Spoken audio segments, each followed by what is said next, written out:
Good afternoon, class, and welcome to today's lecture. Enjoying the nice rainy weather we finally had after 2 weeks of dryness. But in today's lecture, we are going to cover Chapter 12 from our Microbiology for Health Sciences textbook. And in this chapter, it is about antimicrobial treatment. First, we're going to discuss the origins of antimicrobial treatments, and these include things such as antibiotics and antibacterial drugs and so forth. Antibiotics were first discovered and introduced in the mid 1900s, and this was a medical revolution and it added significant lifespan to humans and their health as well. And these types of medications, they aim to destroy infection, but they do this by not harming the host. That's the goal of these medications. Penicillin is often referred to as the first um, as the first type of antibiotic, even though it came several years after the first type that was found called salvarsan. But the origins can also be described in many factors, such as their range of effectiveness, and whether they are naturally produced or chemically synthesized. And they can be classified as semi-synthetic or synthetic, with semi-synthetic drugs are drugs that are naturally produced by bacteria, fungi, or other living the after the I'm sorry, after they are naturally produced by fungi, bacteria, and other living sources, they are then chemically modified in a laboratory. Synthetic drugs, on the other hand, refer to chemotherapeutic agents that are manufactured entirely through a chemical process.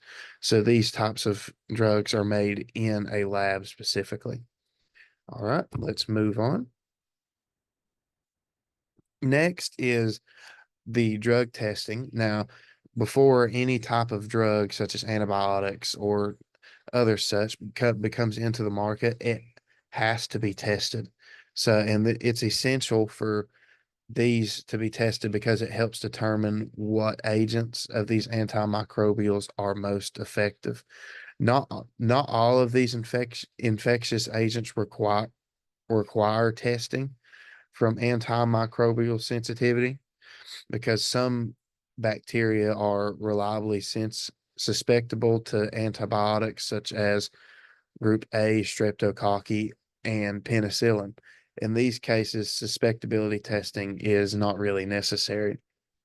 The Kirby-Bauer technique is also commonly used, and in our lab, we have used the Kirby-Bauer technique in several experiments. And in this technique, it is an agar diffusion test that provides useful data for antimicrobial susceptibility. And the surface of a plate medium is spread with the test bacterium, and small discs containing pre-measured amounts of antimicrobials are dispensed into a bacterial lawn, and they are incubated, and the zone of inhibition surrounding the disc is then measured to determine which drugs or which different antimicrobials worked better.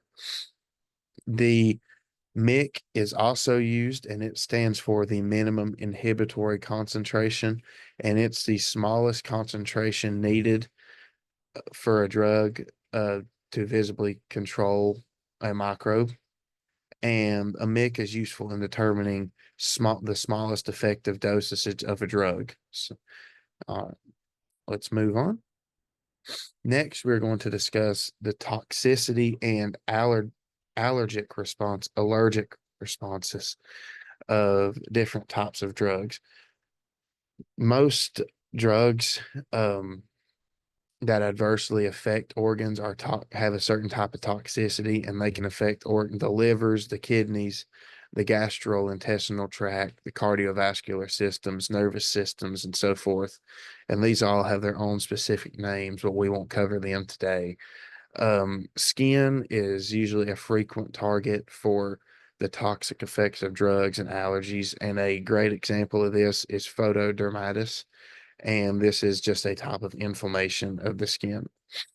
And allergy that is caused by antimicrobial drugs is an altered or exaggerated immune response to an allergen, and these are also called hypersensitivities. An allergy is a negative effect instigated by the human's inappropriate response to the drug, while toxicity is a direct effect of the drug on a human tissue. Right here to the right, you can see the different types of reactions that and toxic reactions that come with common antimicrobials. So as you see, penicillin G also sometimes has skin normalities, and you can go down here and look at some more. So like right here, Metro on Dazol has nausea and vomiting. Next, we're going to discuss the antimicrobial drug groups, and there's many different classes of antimicrobial drugs. And right here to the right, you can see these different classes, such as the B-lactams, sulfur drugs, aminoglycosides, tetraclines, macrolides, and so forth. And these can be categorized in two ways, on a broad spectrum and a narrow spectrum. The broad spectrum denotes drugs that have an effect on a wide variety of different microorganisms. And the narrow spectrum denotes drugs that are selective and limited in their effects. An example of this would be when they inhibit either gram-negative or gram-positive bacteria, but they cannot do both. Antibiotics are also categorized by how easily they make it through one membrane. So this would be like such a lot of antimicrobial therapies and drugs could struggle to get through gram-negative cells, well, cells that have gram-negative membranes. So they're also, some are tested to see how easily they can get through and into the cytoplasm of the cell, and that helps determine what group and class they also belong. Next, we're going to discuss penicillin, and penicillin is a type of beta-lactam, and a beta-lactam is a four-member ring cyclic amide, and it characterizes a certain class of antibiotics, with the example here being penicillin. Penicillin was first discovered by Alexander Fleming in 1928, and he noticed a contaminant on one of the many agar dishes that he was testing, and um and after some further testing, he discovered it to be penicillin. All penicillins have three separate parts, and that is I'm sorry if I mispronounced these, but the thiazolidine ring, a beta-lactam ring, and a variation side chain determining microbicidial activities. And penicillins can also be in G and V forms, and these are the most important and most common natural forms of penicillin. And there's also two subgroups of penicillin, with that being penicillinases and clavulanic acid. I'm so sorry if I mispronounced these. Penicillinases are an enzyme that hydrolyzes penicillin, and these are found in penicillin-resistant strands of bacteria. And a clavulanic acid is a chemical that inhibits beta-lactamase enzymes, thereby increasing the effectiveness of beta-lactam antibiotics in the presence of penicillinase-producing bacteria. Next, we're going to discuss antiviral agents. And antiviral drugs have three major modes of action, and that is that they bear the penetration of viruses into the host cell, they block the replication, transcription, and translation of viral molecules, and they prevent the maturation of viral particles. They are often used to treat different types of viruses such as HIV. And an example of this would be Fusion. And this is a type of anti-HIV drug that keeps the viruses from attaching to its cellular receptors, thereby it prevents the initial fusion of HIV to the host cell. And the antiviral agents also try to mimic the structure of nucleotides and compete for sites on replicating DNA. A valaclavir, which is a type of antiviral agent, it blocks DNA synthesis and in small groups of viruses, particularly herpes viruses, and there are also other types of compounds like this that do the same thing.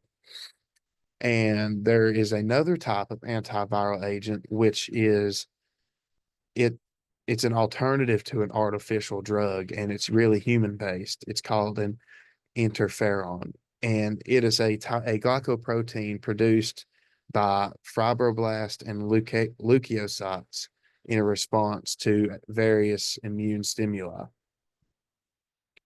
Now we're going to discuss drug resistance, and drug resistance occurs in several different types of cells, and it is a response to where microorganisms begin to tolerate the drugs that they're given, so the drugs then do not become effective.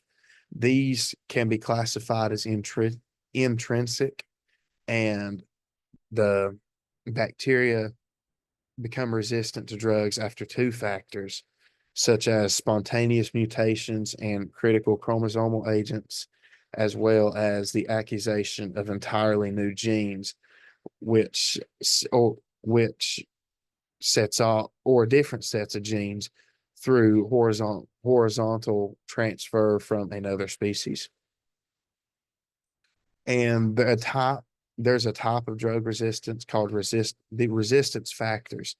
They, or R factors as another name, and they provide resistance effects, and they're plasmids that typically shared among bacteria by conjugation. And persisters are are a way to see drug resistance, as they are a type of bacteria that grow more slowly than others and are less effective by antibiotics, as they can reestablish infection when antibiotics are removed.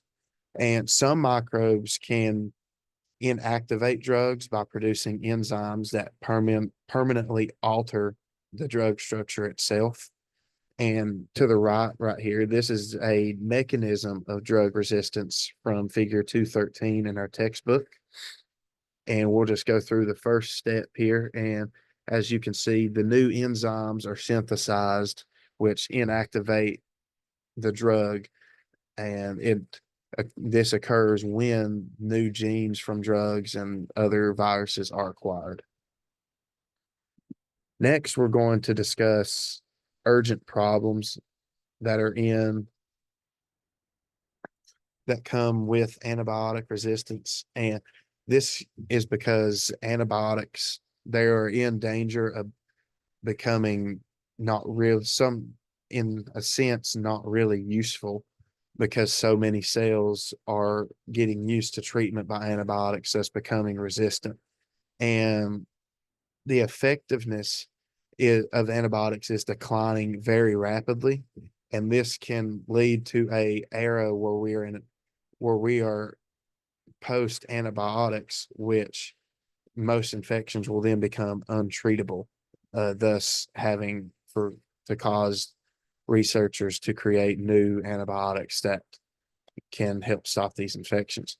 And the CDC categorizes these resistant bacteria into three different types.